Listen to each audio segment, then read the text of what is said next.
প্রধানমন্ত্রী অনেক হবে, অনেক আসবে, প্রেসিডেন্ট অনেক হবে, অনেক আসবে, সেই হিসাবে তোমাদের আমি ভালোবাসি, তোমরা জানো। তোমরা সৎ পথে থেকো, মাতৃভূমিকে ভালোবাসো। মনে রেখো, তোমাদের মধ্যে যেন পাকিস্তানের মেন্টালিটি না আসে। তোমরা পাকিস্তানের সৈনিক নও, তোমরা বাংলাদেশের সৈনিক। তোমরা হলো আমার পিপুলস আর্মি। তোমরা পেশাদার বাহিনী নয়, তোমরা শুধু সামরিক বাহিনী নও।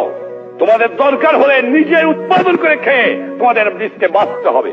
এটা হবে আমার জনগণের বাহিনী, এটা হবে পিপুলস আর্মি, এটা পাকিস্তানের পেশাদারি আর্মি হবে না। এইদিকে তোমাদের খেয়াল রাখা দরকার।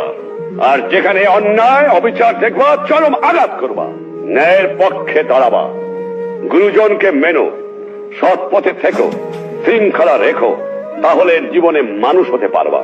একথা তোমাদের ভুললে চলবে না।